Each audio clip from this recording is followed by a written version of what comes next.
Your past doesn't define you. How you face it does. Picture this. You've worked hard to leave behind the mistakes, the regrets, the chapters of your life that you wish you could forget. You've found peace, you've healed, and you're ready to move forward. But then, out of nowhere, someone reaches back into that past. They pull out a memory you thought you buried deep, and they use it against you, like a weapon designed to hurt. It's a betrayal, isn't it? That feeling when someone reminds you of who you were, not who you've become. Here's the thing. That's exactly what they want. They want your reaction. They want control. But what if I told you there's another way? A way to turn their attack into your strength. A way to disarm them with the most powerful tool you have, your response. Today, I'm going to share with you how to face the people who try to use your past against you with unshakable calm, strength, and wisdom. Because here's the truth. The Stoics believed that it's not what happens to us, but how we respond that defines our character. And when someone tries to drag you back into old wounds, it's your response that will shape your future. If you're ready to take control of your story, to respond with wisdom and peace, join this community of growth, where every step forward is a step toward mastering your mind and transforming your future. When someone dredges up your past, the first instinct is often to deny it, to push it away. We all do it at some point. Try to bury the mistakes and the regrets so deep that they're hard to find. The thing is, rejecting your past doesn't make it go away.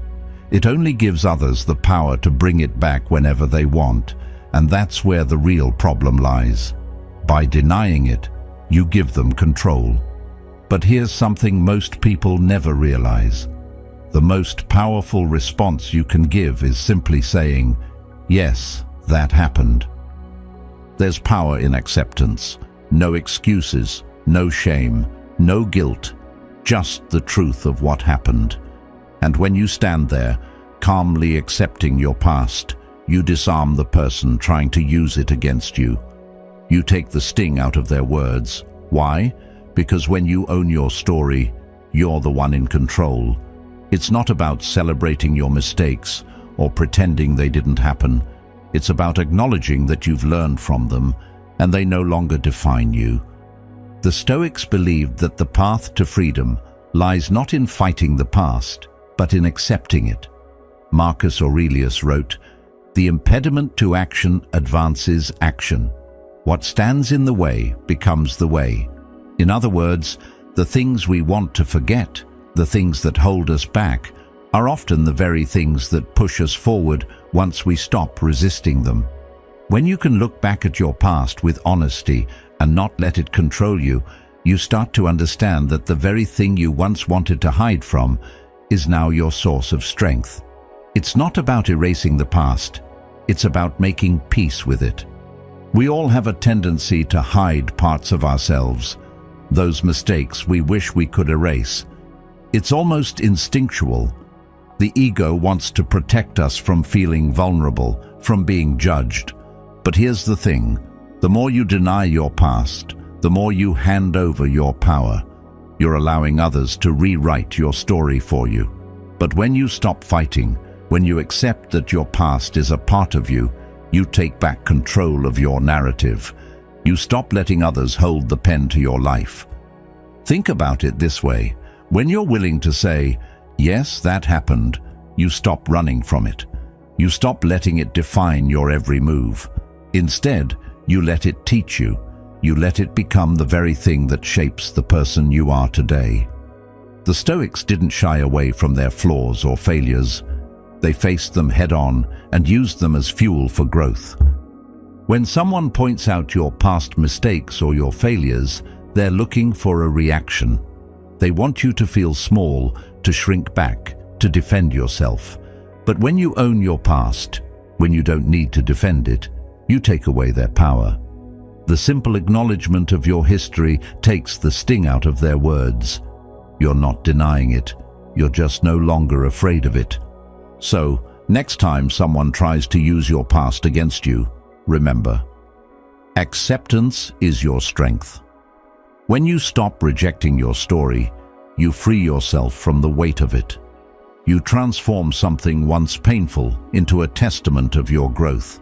This doesn't mean you have to feel proud of every moment or mistake, but it does mean you stand firm in the truth of who you are, knowing that your past doesn't define you.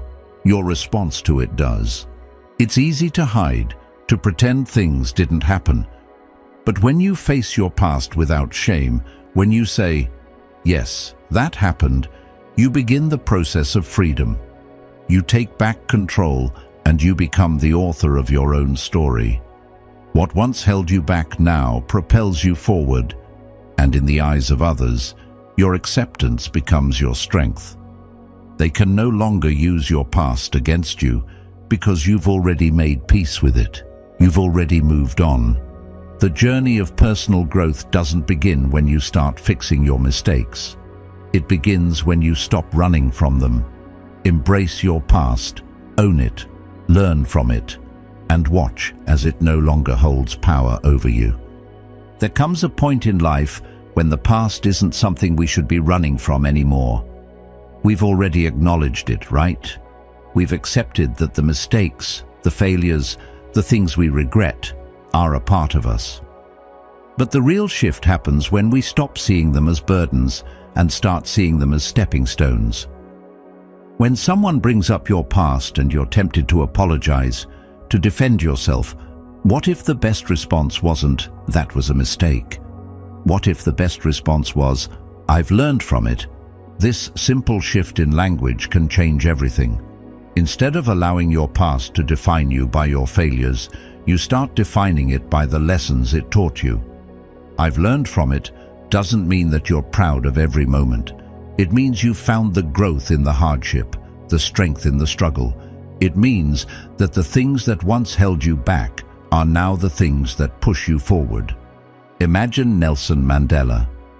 He spent 27 years in prison, more than a quarter of a century. His past was filled with unimaginable pain, loss, and hardship. But when he was freed, he didn't carry that past as a weight on his shoulders. He didn't wear it like a burden. Instead, he turned that pain into purpose. He used it as a catalyst for change, both for himself and for an entire nation. His scars weren't weaknesses. They were proof of his resilience, proof that even the darkest periods of life can create the light of transformation. And this is where the power lies. The moment you stop letting your past be the thing that holds you back is the moment you reclaim your life.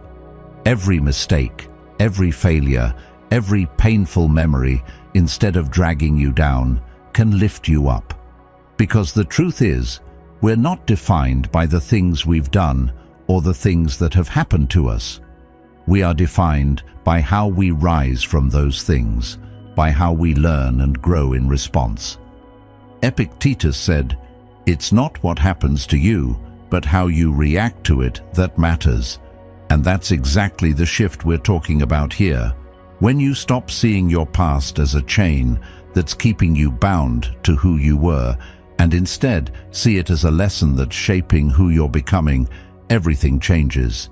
You stop apologizing for who you were and start appreciating who you've become. The difference between someone who's stuck in the past and someone who's moving forward isn't in the mistakes they've made. It's in the mindset they carry with them. We all stumble, we all fall, we all have things we wish we could change. But the Stoics taught us that it's not about erasing those mistakes, it's about transforming them into lessons. It's about taking responsibility for what happened, but not letting it have the power to define us. Instead of carrying around guilt and shame, we carry forward the wisdom we've gained from those experiences. Think about your own life. How many times have you looked back at a mistake, a failure, or a difficult situation, only to see it through new eyes? When you stop resisting your past, when you stop running from it, you start to realize that it's not a burden, it's a blueprint. Every hardship, every challenge is an opportunity for growth. Your scars are not evidence of your weaknesses.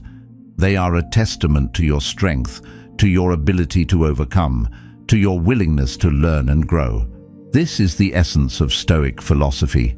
It teaches us that we don't control what happens to us, but we do control how we respond. Life will throw challenges our way. People will judge us based on our past. But at the end of the day, we are the ones who decide how much power we give to those things. When someone brings up your past, don't shrink away in shame. Stand tall and say, "I've learned from it." This isn't about pretending that everything was okay or that we're proud of every moment. It's about accepting the fullness of our experiences, the good, the bad, the ugly, and finding the wisdom in them. The truth is, the past doesn't have to be a cage. It can be a bridge to a stronger, wiser version of yourself. In those moments when your past is brought up to tear you down, remember this: your past doesn't have to be your prison. It can be your power. Every crack, every failure, every painful chapter is a place where the light can come through. It's proof that you've survived, that you've learned, and that you're stronger because of it. So, the next time someone tries to remind you of who you were, answer them with this: "I've learned from it." Don't let them use your past as a weapon. Let it be your armor. Let it be the thing that proves how far you've come and how much further you're willing to go. You are not your mistakes. You are not your failures. You are who you choose to become in the face of them. And when you own that power, no one can take it from you. When someone tries to drag you back into your past, the impulse is often to get defensive, to explain, or to fight back. But what if the most powerful thing you could do wasn't to react at all? What if instead you simply asked them, "Why are you bringing this up now?" It's a simple question, but it shifts the entire dynamic. By asking this, you're not engaging in their emotional game. You're stepping outside of it, creating space to observe their motives instead of just reacting to their words. It's amazing how much power lies in the act of pausing and asking a question. When someone brings up your past, it's easy to feel like they're putting you on trial, like they're forcing you to defend who you were. But when you ask, "Why are you bringing this up now?" you stop being the target. Suddenly, the focus is on them, not you. You've taken the conversation away from your past and turned it into a reflection on their intentions. Why now? Why at this moment? What is the real reason behind this attack? Think about how much power lies in shifting the conversation this way. The Stoic approach here is about maintaining emotional control, observing the situation from a distance, and not letting yourself be pulled into an emotional spiral. Epictetus once said, "We cannot choose our external circumstances, but we can always choose how we respond to them." When you respond with a question instead of a defense, you've already begun to take control of the situation. You've chosen your response, and in doing so, you've stopped letting them dictate your emotions. The beauty of this question is that it forces the person to confront their own motives. If their intentions are genuine, your question might make them pause, reconsider, and reflect on why they're bringing up something from your past. It makes them question whether their words are necessary or even kind. In a way, you're holding up a mirror to them, making them look at their actions through a new lens. It's a powerful way of creating space between their words and your emotions. You're no longer just reacting to their attack. You've turned the tables, and now they have to deal with their own motivations. But what if their intentions aren't sincere? What if they're trying to hurt you, to use your past as a weapon? The beauty of this question is that it forces them to confront themselves. When you ask, "Why are you bringing this up now?" you've created an opportunity for them to crumble under the weight of their own exposure. They'll either have to come up with a justification for why they're attacking you, or they'll realize that there's no real reason for it. Either way, the power shifts from them to you. This question doesn't just stop the conversation in its tracks. It forces a deeper reflection. It's like holding up a mirror, but instead of just reflecting the past, you're reflecting the present. You're asking them to consider what's really driving their actions. It's no longer about you defending yourself. It's about them defending why they feel the need to bring up your past at all. And if their goal is simply to hurt you, they'll likely stumble. The question itself is a shield, a tool to disarm their attack without even having to engage emotionally. In those moments when the past is used against you, don't fall into the trap of emotional reactivity. Instead, pause, breathe, and ask, why are you bringing this up now? It doesn't matter if the answer is what you expected. What matters is that you've reclaimed control of the conversation. You've shifted from being the one on the defensive to being the one with the power to observe and question. And in that moment, you've already taken back control of your emotional state, your narrative, and your life. This simple question can be one of the most powerful tools in your emotional toolbox. It shifts the conversation away from past mistakes and turns it back toward the present moment. It makes the other person accountable for their intentions. You've removed yourself from being the target and put the focus back on them, where it belongs. If they want to keep dragging your past into the present, it's their choice. But now you're the one deciding how much power they'll have over you. The next time someone tries to use your past against you, try this. Don't get defensive. Don't try to explain. Instead, ask, why are you bringing this up now? You may be surprised by the shift that occurs, not just in the conversation, but in yourself. By asking this question, you not only regain control of the situation, but also take back the emotional space that's rightfully yours. Silence is one of the most powerful tools you have at your disposal. When someone tries to provoke you, the immediate instinct is often to react, whether it's through anger, defense, or even justification. We want to explain ourselves, to prove we're right, to make sure the other person understands us.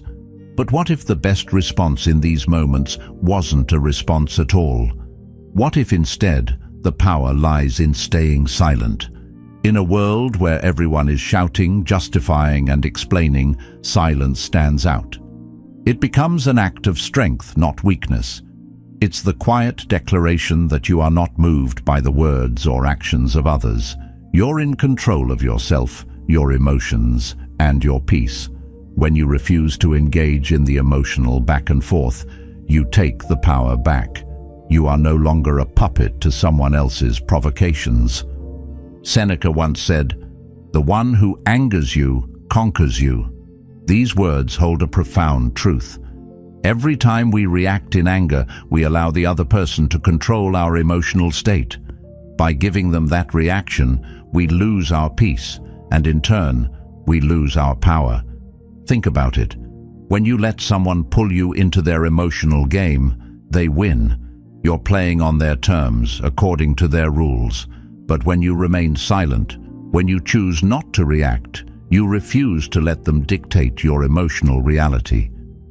This simple act of holding your peace is a powerful form of resistance.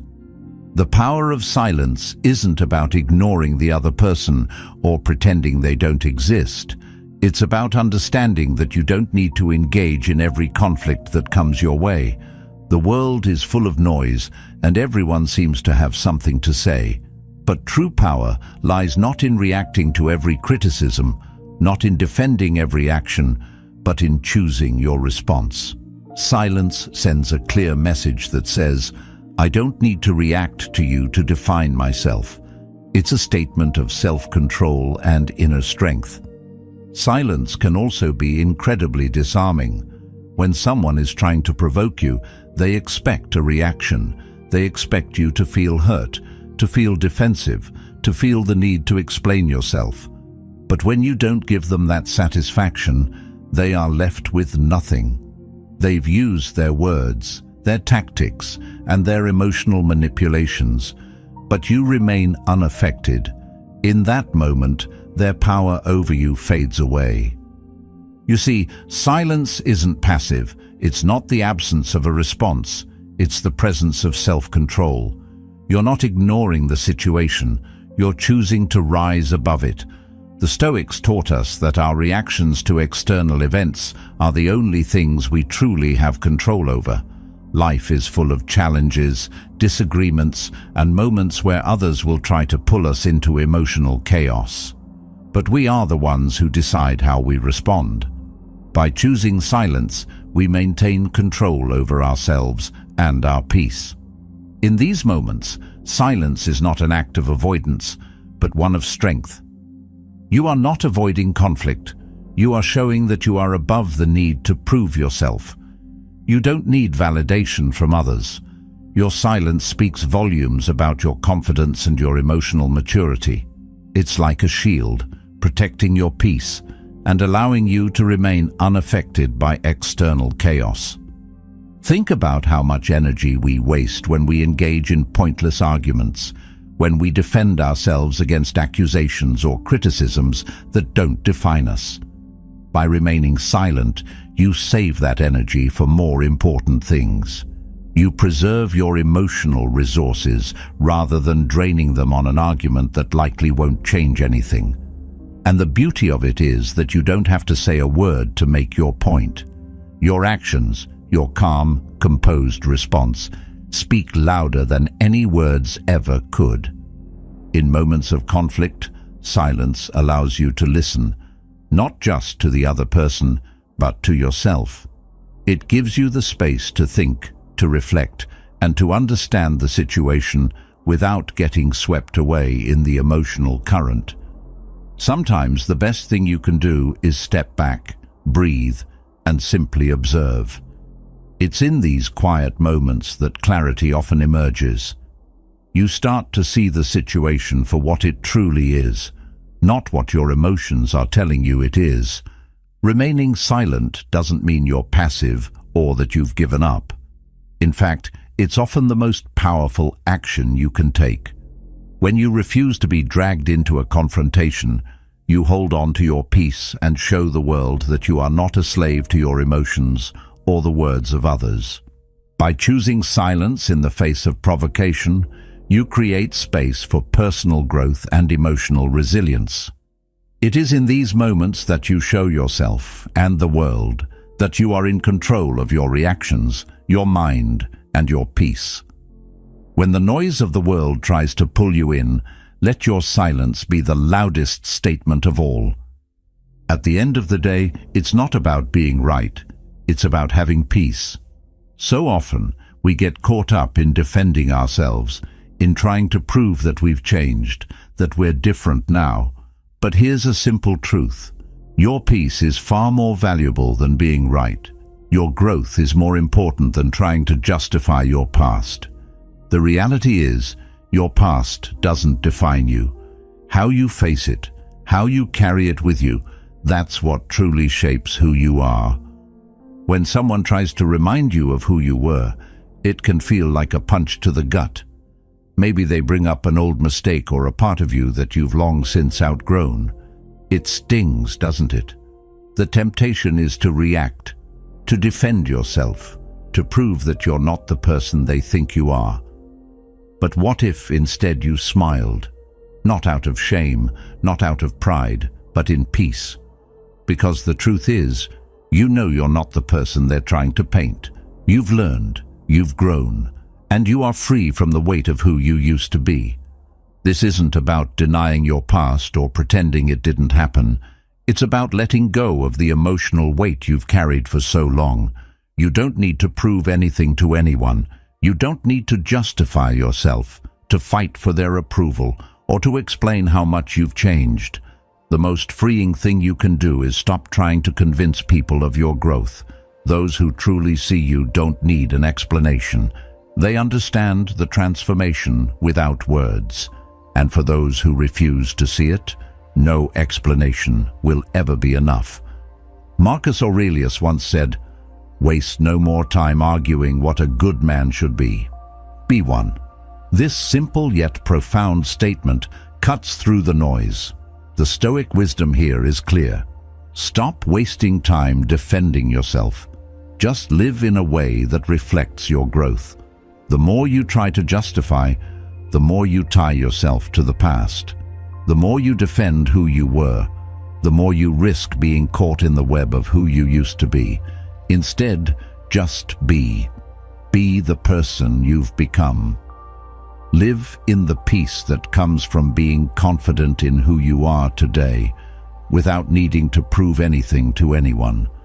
The struggle to be understood, to make others see our worth, can be exhausting. We can spend years fighting to be seen in the light we think we deserve. But there's a deeper truth. Your worth doesn't depend on how others see you. It depends on how you see yourself. Your growth is yours to own, and no one can take that from you. When you stop seeking validation, when you stop trying to prove your worth to others, you reclaim your peace. You take your power back from the people who once held it in their judgment, in their opinions of who you were. There's a freedom in not needing to explain yourself. Think about it. Every time you feel the need to justify your past, you're letting someone else's opinion dictate your emotional state. You're handing them the keys to your inner peace. But when you let go of that need for approval, when you stop fighting to prove that you've changed, you take back control. You become the authority on your own life, and the only opinion that truly matters is your own. Your peace is yours to protect, and you don't have to give anyone the power to disturb it. We all have parts of our past we'd rather forget, parts of us that we feel embarrassed by, that we feel should stay hidden. But the Stoics remind us that it's not about erasing those parts of ourselves. It's about accepting them and moving forward. It's about choosing peace over perfection. You don't need to be perfect, and you don't need to have all the answers. You just need to embrace who you are now without being tied to who you were. When someone brings up your past, remember, it's not about you, it's about them. If they can't see your growth, it's because they're still stuck in the past themselves. But that's not your burden to carry. Your only responsibility is to keep moving forward, to continue growing, to keep building the person you are becoming. As Carl Jung wisely said, "I am not what happened to me, I am what I choose to become." This is the key. You are not defined by your past. You are defined by what you choose to do with it. So, let go of the need to prove anything. Let go of the need to explain yourself. Smile, not out of pride or shame, but in peace, because the truth is, you've already moved on. You've already grown. You've already done the work to leave the past behind, and now all you need to do is be the person you've become, without apology, without justification, and without the need for approval. In the end, peace is what matters most, not perfection, not proving you've changed, not winning every argument. Peace is the foundation on which everything else is built. When you stand firm in your peace, when you let go of the need to defend who you were, you become unstoppable. So, smile. You've already moved forward, and the only thing left is to keep moving. Remember, your peace is your true power. It's not about being perfect, not about defending who you were, but about embracing who you've become. So, choose peace over perfection, and let go of the need to prove yourself. And if you're ready for more, check out the video on the screen. It's the next step on your path to peace. Thank you for being part of Stoic Journal. Keep moving forward with strength and clarity.